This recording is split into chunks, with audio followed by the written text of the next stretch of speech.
5 everyday things that only exist because someone failed at something else. Look around any kitchen, any desk, any toy box, and there's a decent chance at least one object in front of you right now was never actually supposed to exist.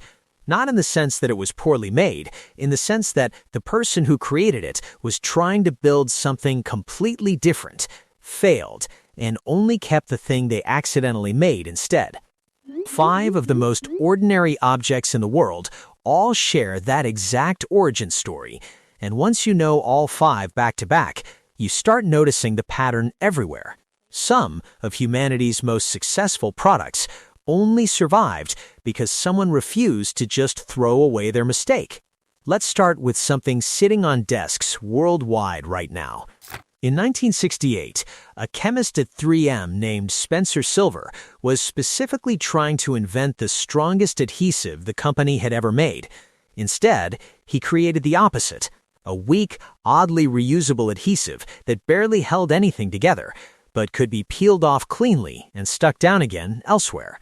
For roughly 5 years, nobody at 3M could figure out a single actual use for it, and Silver spent that time being politely ignored every time he pitched it. The idea only survived because a colleague named Art Fry, frustrated that his bookmark kept falling out of his hymn book during choir practice, remembered Silver's forgotten adhesive years later and used it to make a bookmark that stayed put but peeled away without tearing the page. That bookmark became the Post-it note, and even its trademark yellow color was never chosen on purpose. It's simply the color of the scrap paper that happened to be sitting in the lab next door when the first prototypes were built. Next, think about the last time a stick of gum went completely flavorless in your mouth after just a few minutes.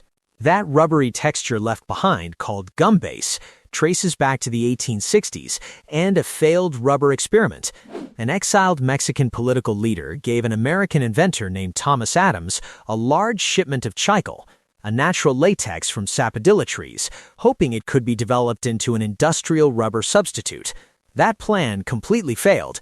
Chicle made a terrible rubber. But Adams noticed the material chewed remarkably well, and rather than write off the shipment as wasted material, he turned it into a commercial chewing gum instead. An entire global industry was quietly born as the consolation prize from a rubber experiment that never worked. If a pattern like this failure quietly turning into some of the most successful products on the planet is the kind of thing you find fascinating, that's basically what this whole channel is built on. Go ahead and hit like and subscribe if you're new, because there are 3 more of these coming, and they only get stranger. The next one didn't come from a lab experiment gone wrong, but from a lab experiment going almost too right in a direction nobody was looking for.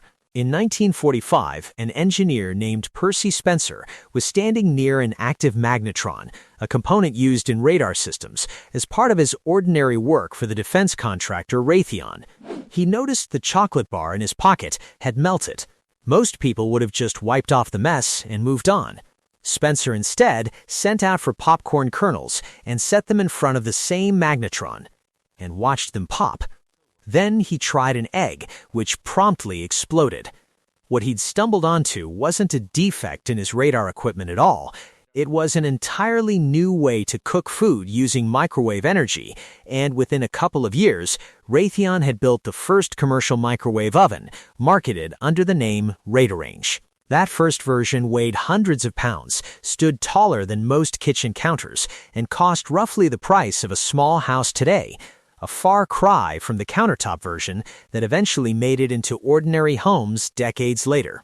The 4th story starts, almost unbelievably, with a similar kind of accident, also tied to naval engineering during the Second World War. In 1943, an engineer named Richard James was trying to design tension springs that could keep sensitive equipment steady aboard Navy ships in rough seas.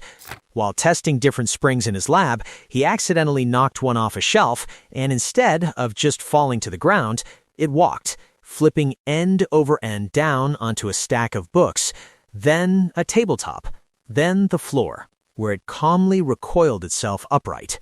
James mentioned the strange little performance to his wife Betty that same night, and she was the one who saw its potential as a toy.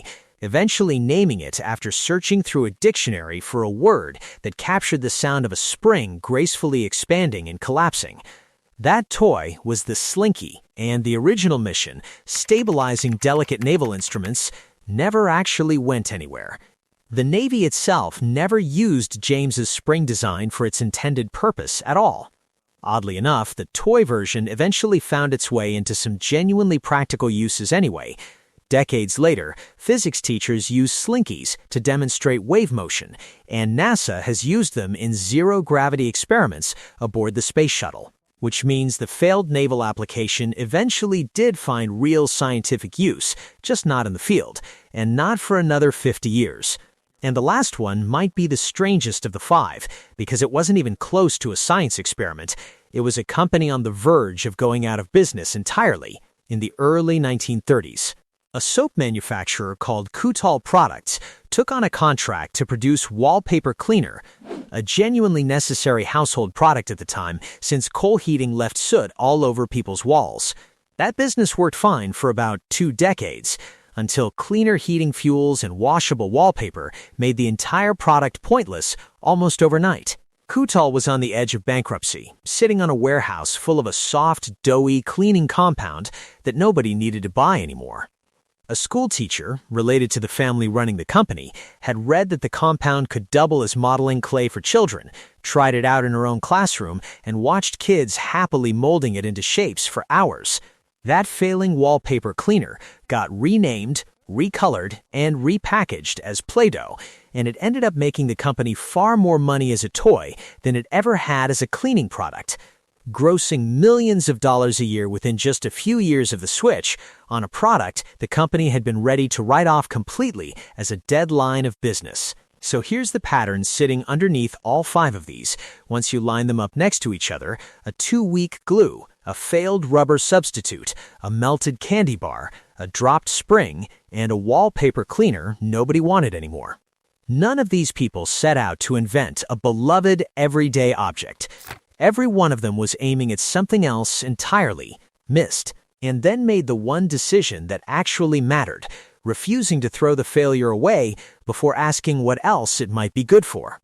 The version of the story we like to tell is that inventors have flashes of pure genius. The real story, at least in these 5 cases, is closer to a sequence of accidents that only became genius in hindsight, because somebody paused for an extra few seconds before giving up on something that had just gone wrong.